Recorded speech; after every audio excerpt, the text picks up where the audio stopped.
All right, welcome back. So these lesson handouts, we're going to go over the lesson 2 at the end, but try to keep these because I'll have one at the end of each, during each lesson, and we'll go over them at the end of each lesson here. All right, so can anybody tell me what we talked about last week in Esther?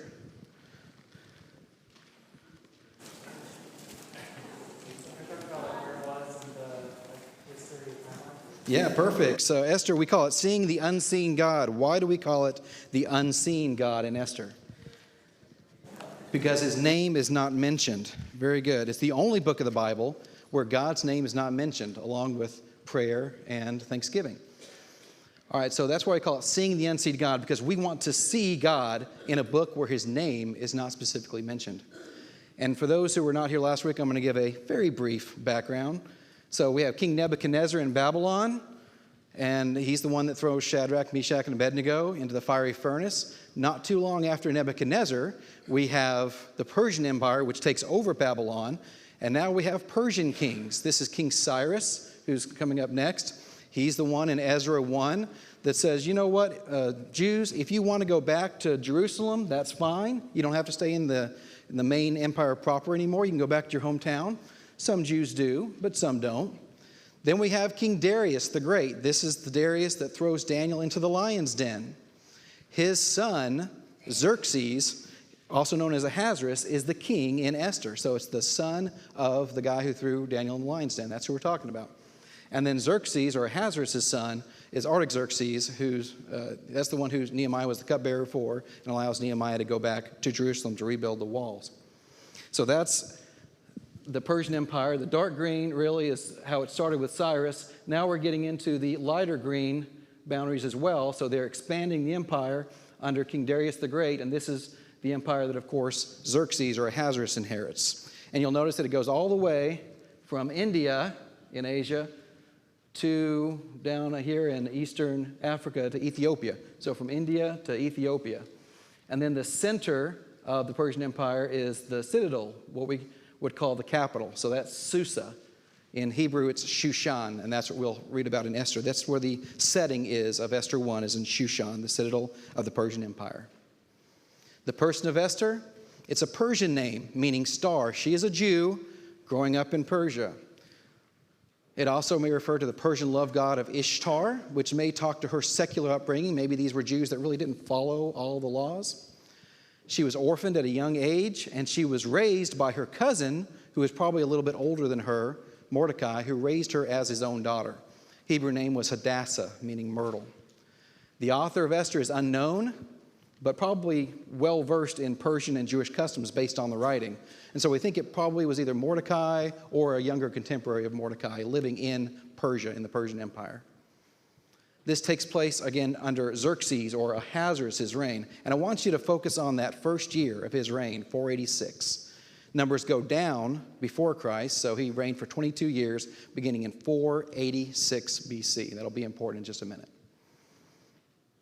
So God's name is not mentioned, but we can still learn things from the book, and that's what this class is about. How can we see the unseen God?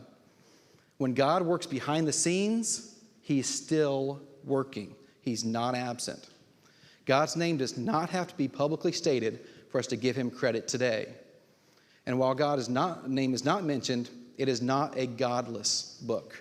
Remember, if the Jews get annihilated, then God's promise to Abraham is for nothing. It becomes nothing. So God keeps his promises by keeping the Jews alive through the book of Esther. And that's what we can learn. So how do we see the unseen God in Esther's 1 and 2? I want you to look for these 4 things in these first 2 chapters. Number 1, God is seen when we refuse evil. Look for a way or ways that evil was refused in these chapters. Number 2, God is seen when we surround ourselves with peacemakers. Number 3, God is seen when we respect our elders and our parents. Let's look for examples of people respecting their elders or parents here. And number 4, God is seen when we heed wise advice. So open your Bibles here, Esther chapter 1, verse 1.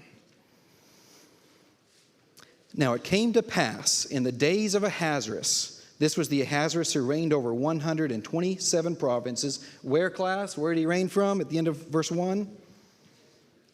From India to Ethiopia, just like we saw on that map. In those days, when King Ahasuerus sat on the throne of his kingdom, which was in Shushan the citadel, or Susa. We'll also note here, there's a footnote in my Bible that says Nehemiah 1:1. If you look at that verse, it also talks about Nehemiah in Shushan the citadel.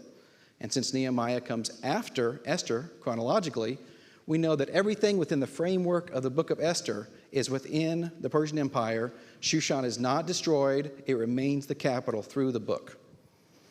That in the third year of his reign, Ahasuerus' reign, what year would that be, class? The third year of his reign? 483. Perfect. So he started in 486. In 483 BC, in the third year of his reign, he made a feast for all of his officials and servants, the powers of Persia and Media, the nobles, and the princes of the provinces before him. So he's bringing in his powerhouses. He's bringing in his nobles, his war heroes.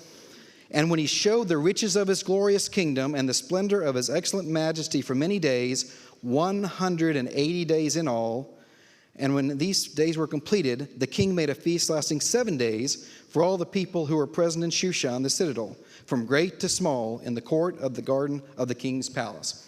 So for the first 180 days, who does he entertain? For the first 180 days.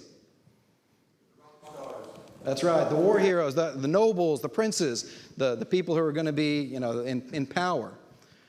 So that's why he has these feasts. We know from history that in the first 2 years, he was in war, 485, 484. He's in wars with Egypt and Babylon. And then he's getting ready to fight Greece, according to history.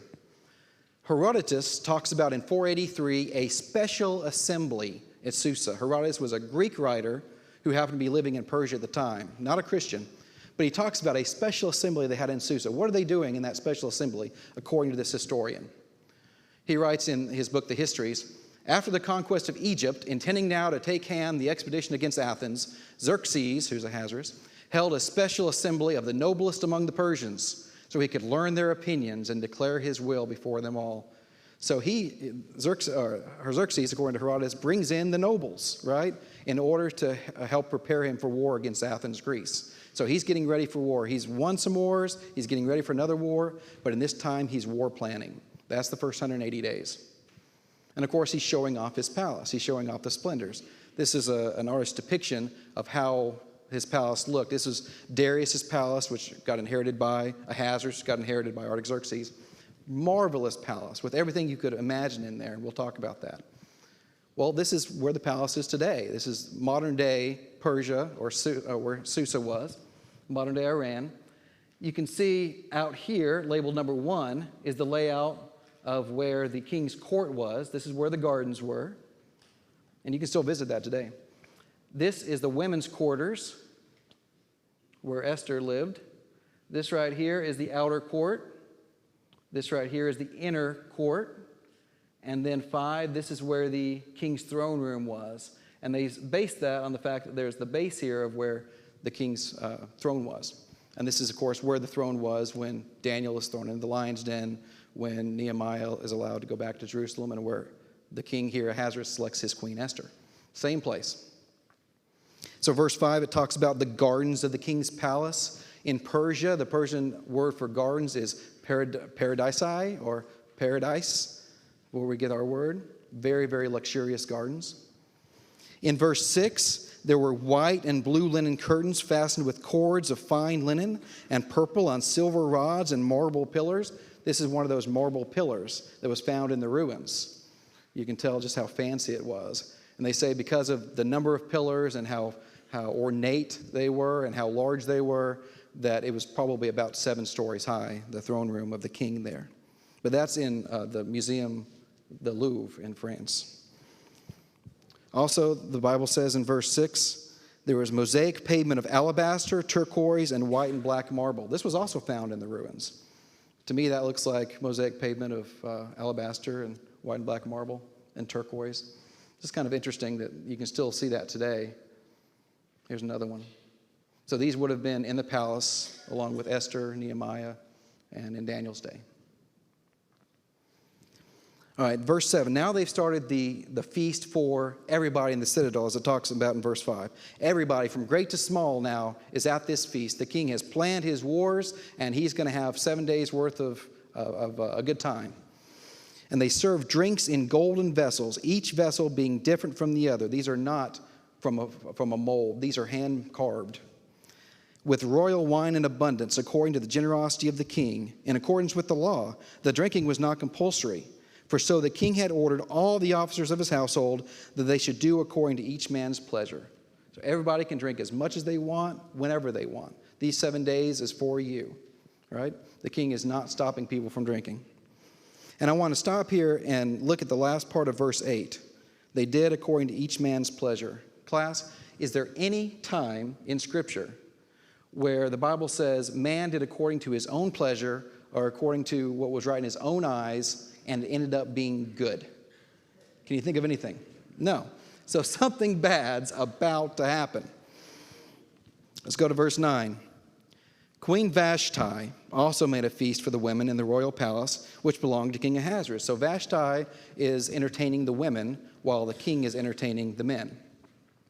And on the 7th day, when the heart of the king was merry with wine, he commanded Mehuman, Biztha, Harbona, Bigtha, Abagtha, Zethar, and Carcass, 7 eunuchs who served in the presence of the king Ahasuerus, to bring Queen Vashti before the king, wearing her royal crown, in order to show her beauty to the people and the officials, for she was beautiful to behold.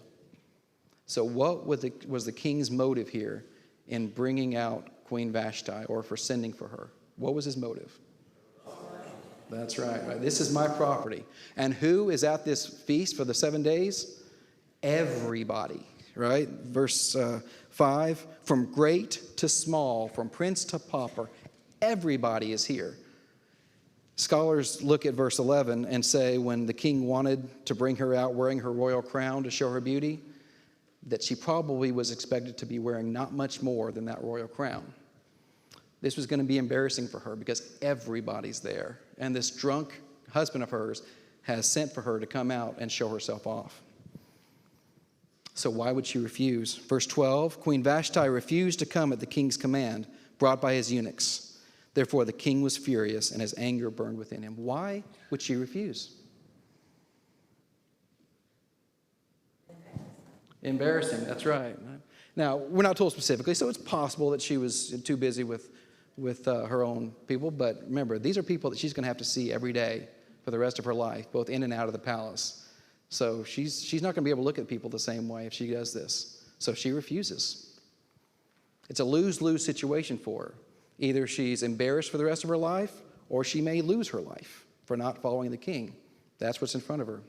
And that's the choice she makes. And the king's reaction, we know. He's furious.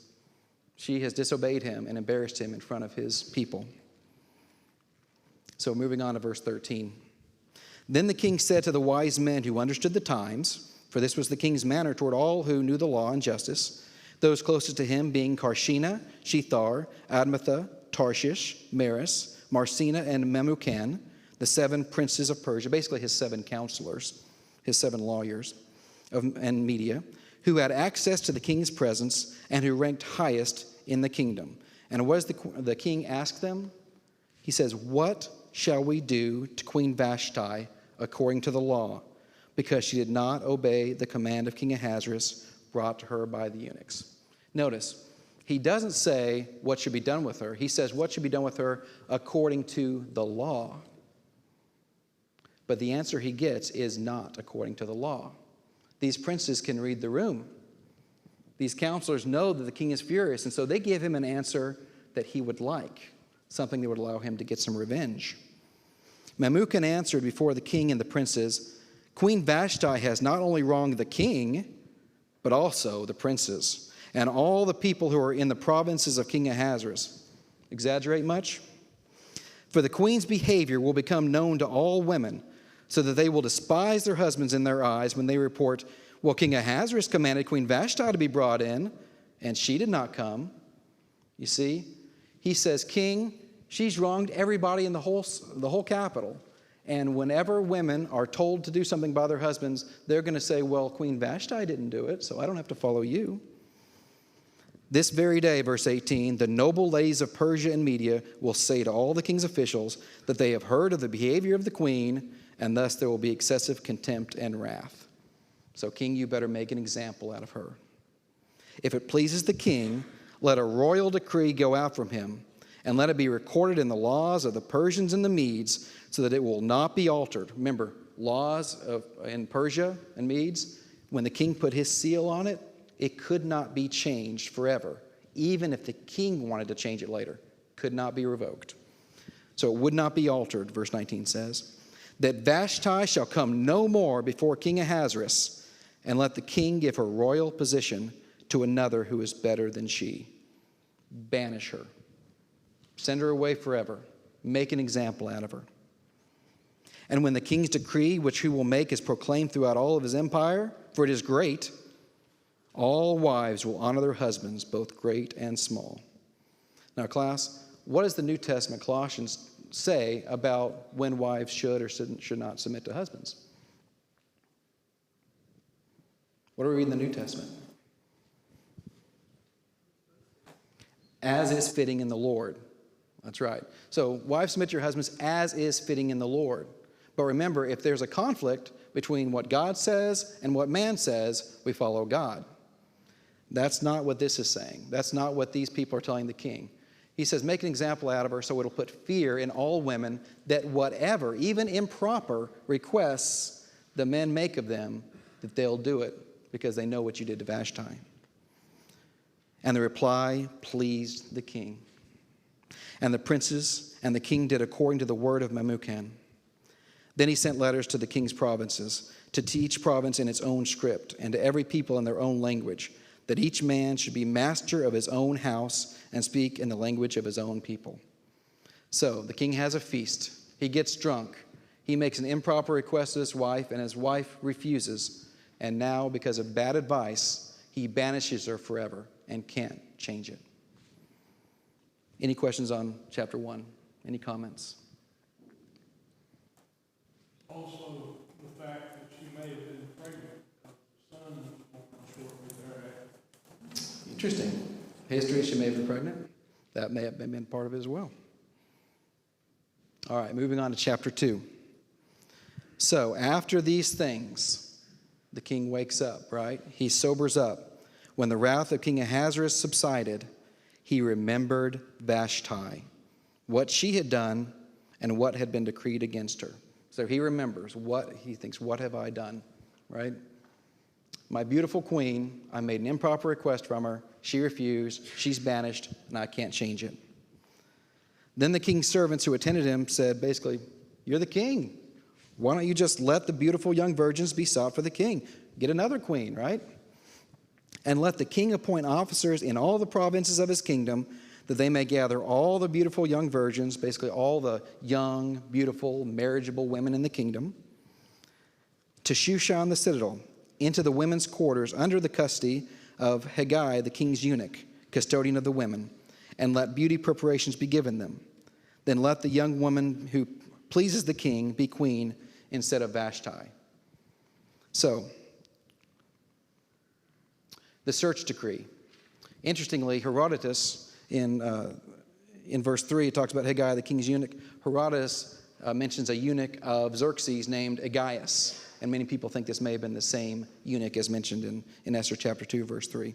But the people say, bring all of them along, and you can look at them, you can gawk at them, you can spend the night with them, whatever you want, king, with these young women who are coming in, and then you just get to pick your favorite, and she's going to be king. And the king thinks, it's good to be the king. And this thing pleased the king, and he did so in verse 4. Verse 5, different setting, different act here. Preparation of Esther. In Shushan the citadel, there was a certain Jew whose name was Mordecai, the son of Jair, the son of Shimei, the son of Kish, a Benjamite. Kish had been carried away from Jerusalem with the captives, who had been captured with Jeconiah, king of Judah, whom Nebuchadnezzar, the king of Babylon, had carried away. So a little bit of Bible history here. Remember, the Jews loved lineages. They really focused on who you came from and who came after you. Who else would have been known to the Jews to have been a Benjamite, coming from Benjamin? King Saul, very good. And King Saul's name, if we go back to 1 Samuel, was King Saul's dad's name was Kish. So it wouldn't have been lost on the Jews that Mordecai is a Benjamite and has another ancestor, probably a different guy, named Kish. But those two in the same two verses probably would have hit home that this may be a prominent man. He has a prominent lineage. And Mordecai had brought up Hadassah, that is Esther, his uncle's daughter, for she had neither father nor mother. The young woman was lovely and beautiful, and when her father and mother died, Mordecai took her as his own daughter. So Esther is orphaned, and she's taken in by a good Jew named Mordecai, her cousin. So how was Esther viewed? In verse 7, how was she viewed? Lovely, beautiful, yeah, and it turns out she was pretty much favored by everybody that saw her. But she was lovely, she was beautiful. And so it was, verse 8, when the king's command and decree was heard, that when many young women were gathered at Shushan the citadel under the custody of Hegai, that Esther also was taken to the king's palace. Remember, they're bringing in all the beautiful women, and she's one of them now. So she's taken into the care of Hegai, the custodian of the women. Now the young woman pleased him, pleased Hegai, that is, and she obtained his favor. So he readily gave beauty preparations to her, besides her allowance. Then 7 choice maidservants were provided for her from the king's palace, and he moved her and her maidservants to the best place in the house of women. So Esther is getting favored here. She's getting the best beauty preparations. She has people working with her to pretty much spice her up. Who else in the Bible, earlier than this, do we know was raised from pretty much nothing because of his character, was raised to a much higher level? Joseph? Yeah, I heard Joseph. Moses was too, yes. But Joseph, remember him? He was sold into slavery, and because of his character, Potiphar had pretty much raised him up to be head of his own household, pretty much take care of his house when he left. So that's another lesson we can learn from Esther. Good character can make you rise, right? People will see that because of your godly character. So she's way up there now. She's getting the best treatment. And Esther had not revealed her people or family, for Mordecai had charged her to not reveal it. So it's important to understand here. Why didn't she reveal her identity? Mordecai told her not to. Also, it's because of God's providence. That's right. At this time, it's because her father figure, Mordecai, is telling her, don't do it yet. Just lay low. Don't let them know that you're a Jew. And every day, Mordecai paced in front of the court of the women's quarters to learn of Esther's welfare and what was happening to her. So he's nervous. He wants to know what's going on. So he's pacing around there trying to listen to what's going on with this selection process. Each young woman's turn came to go into King Ahasuerus after she had completed 12 months' preparation, according to the regulations for the women.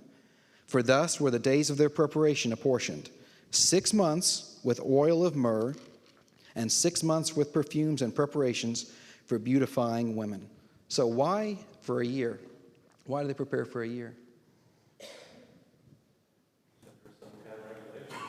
Yeah, that was good. There had to be some kind of regulation. Oil for 6 months and perfume for 6 months. Yes? Two things that I think of, and I don't know if this is it or not, but they're supposed to be virgins, right?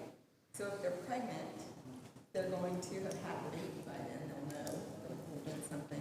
And also, what about diseases and things? So then they would know that they're not, they have no diseases. Yeah, I think all of the above. Very good. So the beauty preparations, the Hebrew word for this beauty preparations that's being discussed here means to scour or to polish. So these women for a year are being scoured and polished with oil and with perfumes. Their skin is going to be so soft and so beautiful for the king. So that's one. Also diseases, make sure that they're free from diseases. They get the treatments they needed. But also, you hit on it, it's because of pregnancy. The king's lineage was extremely important, right? And so what would have happened if they were rushing these beautiful women in from their homes, beautifying them up for a day or two, having them spend the night with the king, and then going to the women's quarters? What if she became pregnant 2 months later? How would they know if it was the king's son and daughter or not? So they spend a year under the care of a eunuch. Then they go spend the night with the king. And then afterwards, they're under the care of another eunuch. There's no way that it could be anybody's child except the king. That's to keep the king's lineage intact and known. So verse 13, thus prepared, each young woman went to the king, and she was given whatever she desired to take with her from the women's quarters to the king's palace. In the evening she went, and in the morning she returned to the second house of the women, to the custody of Sheshgaz, the king's eunuch who kept the concubines. So it's another eunuch who's keeping the concubines who have already spent the night with the king. And what do these women do? They would not go into the king unless the king delighted in her and called for her by name. So they have one chance to please the king, to impress the king, and then they go away and cannot come back unless the king specifically remembers them and calls for them by name. It's a very important setting for what's going on here in Esther's time. So verse 15. Now when the turn came for Esther, the daughter of Abihail, the uncle of Mordecai, who had taken her as his daughter to go into the king, she requested nothing but what Hegai, the king's eunuch, remember the one who's favoring her, the custodian of the women, advised. And Esther obtained favor in the sight of all who saw her. So Hegai, one by one, is bringing women before the king. Josephus estimates that it's about 400 women at this time that were brought before the king. And he sees the king's eyes. He hears what the king says of what he's liking in the women, what he's not liking in the women. So when it's Esther's turn, she goes to Hegai and says, hey, what do I need to do to impress the king? And she follows his commands, taking only what he advises. So verse 16, so Esther was taken to King Ahasuerus into his royal palace in the 10th month, which is the month of Tebet, in the 7th year of his reign. So she still pleases Mordecai. And I put on here, what's the time frame for Vashti's banishment? It's a little bit of math here. But this is the 7th year that she sees him. Vashti is banished in what year? 483, the 3rd year of his reign. So it's been 4 years now since Queen Vashti has been banished. Some of that probably is the king invading Greece. Some of that is spending the time with the other women before. But there's 4 years now that he has not had the Queen Vashti. And now he's going to select Queen Esther. The king loved Esther more than all the other women, and she obtained grace and favor in his sight more than all the virgins. So he set the royal crown upon her head and made her queen instead of Vashti. Then the king made a great feast, the feast of Esther, for all of his officials and servants. And he proclaimed a holiday in the provinces and gave gifts according to the generosity of a king. When virgins were gathered together a second time, Mordecai sat within the king's gate. Remember, there's no longer a selection process, so he's not around the women's quarters anymore. He's just sitting at the king's gate at this time.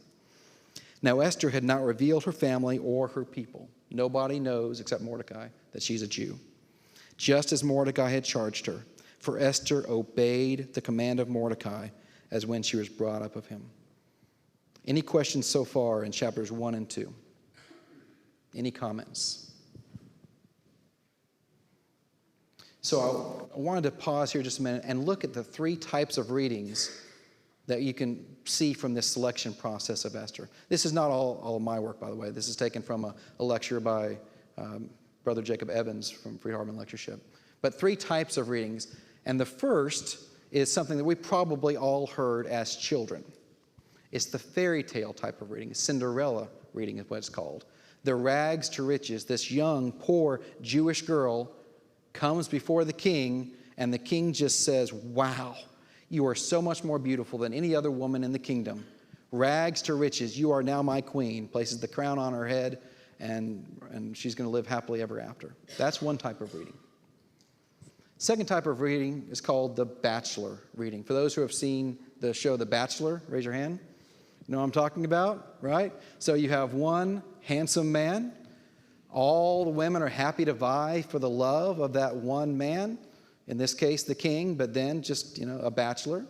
Or at least they're wanting to enjoy the perks of being the one chosen, the one that stands out above the others, and enjoy the perks of being a queen.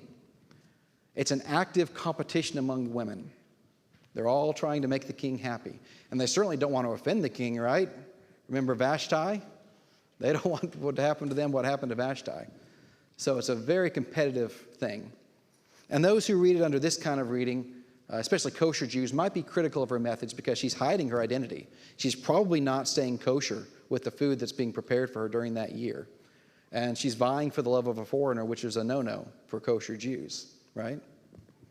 course, Rahab and Samson also had faults. So if you are in this camp with this kind of reading, I just would remind you that Rahab was a harlot, and Samson certainly married a foreigner and lied. So God's providence can work even though you have some faults in your life, if that's the kind of reading you choose. Here's a third kind of reading I want to submit to you. It's called the victim reading in the selection process.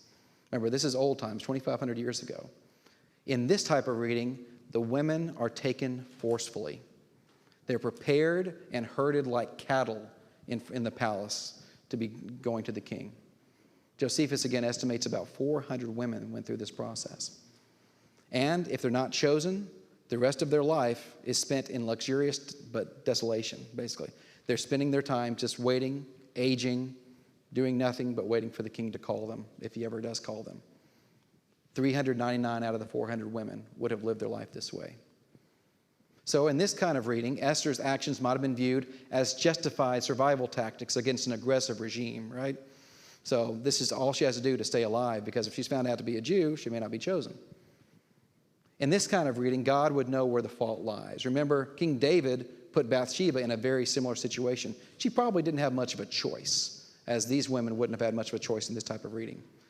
But God knew where the fault lies, and he, through Nathan, confronted David and not Bathsheba. Your thoughts on that, on those three types of readings? Do you favor one over the other? You favor number 3. Anybody else? 3? I favor 3 as well. It would probably have had some of 2 in it. I'm sure even though the women might have been taken forcefully, maybe they were still actively competing because they still wanted to be queen, even though it may not have been their choice to be taken. And something to look at, if you look back at Esther chapter 2 in verse 3, it never says that they had a choice or that they went willfully. In verse 3, it says that they may gather all the beautiful young virgins.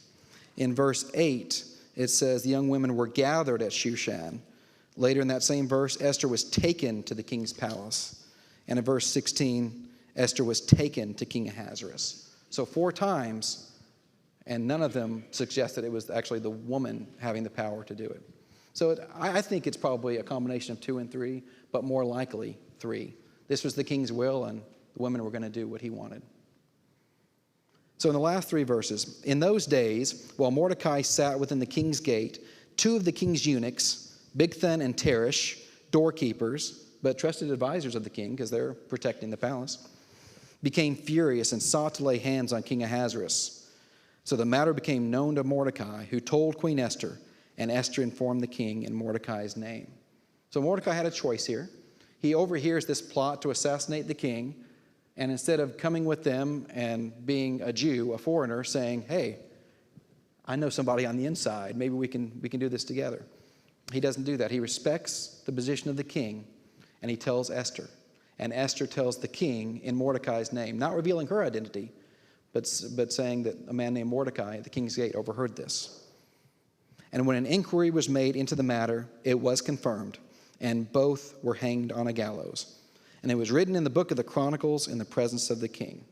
So, was Mordecai rewarded for his good deed in saving the life of the king? Not at this time. Now, it was very important to the Persians to have rewards for doing good deeds, particularly if you're saving the life of a king. But at this time, again, because of God's providence, his name is written in the Persian Chronicles, but there's an empty space afterwards because he doesn't have his reward yet. And that's going to become very, very important a few chapters from now, so stay tuned. So back to seeing the unseen God in Esther. Could I get 2 volunteers to read? Volunteers? Justin, could you read 1 Thessalonians 5:21 through 22? Somebody else? Thank you. If you could read 1 Timothy 2:9. All right, 1 Thessalonians 5:21 through 22. See how we can see God by refusing evil. But test everything, hold fast what is good, abstain from every form of evil. All right, and then 1 Timothy. Likewise, also the women should adorn themselves in respectable apparel, with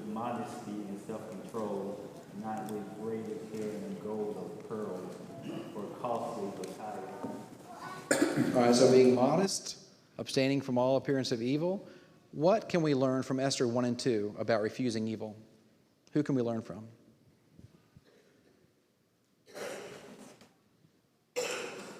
Any examples? How about Queen Vashti? Refusing evil, refusing to go out and adorning herself or not adorning herself in the way the king would have wanted. God is seen when we refuse evil. All right, number 2, could I have 3 more volunteers to read? Stephen, if you could read Matthew 5:9. How about Psalm 1:1?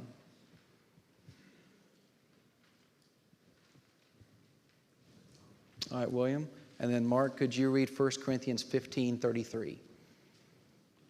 All right, so let's read these verses about surrounding ourselves with peacemakers. Matthew 5:9. Blessed are the peacemakers, for they will be called children of God. All right, Psalm 1:1. Blessed is the man who walks not in the counsel of the ungodly, nor stands in the path of sinners, nor sits in the seat of the scornful. Very good. 1 Corinthians 15:33. Do not be deceived. Evil company corrupts good habits. Evil company corrupts good habits. So who can we learn of as either a good or a bad example of surrounding ourselves with peacemakers?